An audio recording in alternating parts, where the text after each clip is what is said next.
կազմակերպությունն է։ Սա տեխնոկրատների հավաք չէ, հակառակը, այստեղ մեծամասամբ հավաքվում են ակտիվիստները ու հասարակական կյանքով ապրող երիտասարդները։ Միջոցառման ոչ պաշտոնական, բայց իրականում գլխավոր նպատակը հենց այս տեսակի շփումն է, գաղափարներ փոխանակելն ու իրար ճանաչելը։ Երրորդ Բարքեմփը մարդաշատ էր, ասում են, այս անգամ հավաքվել էր մոտ 800 մարդ, ավելացել էր նաև նոր մասնակիցների քանակը, ընդլայնվել էր թեմատիկան ու ամենակարևորը այս անգամ կային հատուկ հրավիրյալ հյուրեր արտասահմանից, այսինքն նաև բազմազգեր։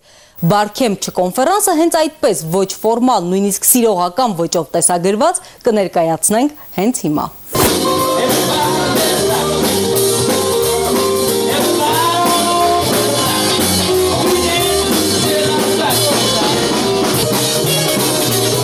Բարքեմփյան փակման արարողության այսպես կոչված after party բացառիկ կադրեր են, ոչ ֆորմալ հավաքին համապատասխան ոչ այնքան ֆորմալ երաժշտություն, գալեջուր ու շատ լուրջ մարդկանց շատ թեթև ուրախություն։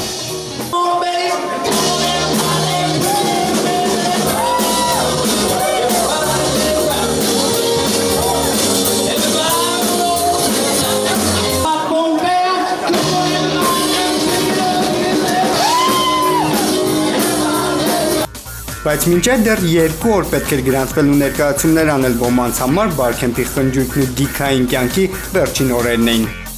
Իմ համար շատ հանկարծակի երեք պարտեցի, որ գնում եմ բանակ, ճիշտ ընդունվել եմ մագիստրատուրա անվճար, բայց ամսի 10-ին մեկնում եմ բանակ։ Պատահաբար պարզեց, պատահաբար էլ որոշեց ուրեմն երկու ներկայացում է անելու։ Ռոբի Ռաուլը, ինչպես հայտնի է սոցցանցերում, որոշել է իր բանակային առօրյան նույնպես հանձնել իր բլոգին։ Ճիշտ ասած, երբ առաջին անգամ պարեստկա ստացա բանակ, գերներից մեկը տենց կայքի սակարտակ ես լուրջ ասաց, ես չլինի բանակը որոշել է բլոգ բացի, երևի տեսնենք։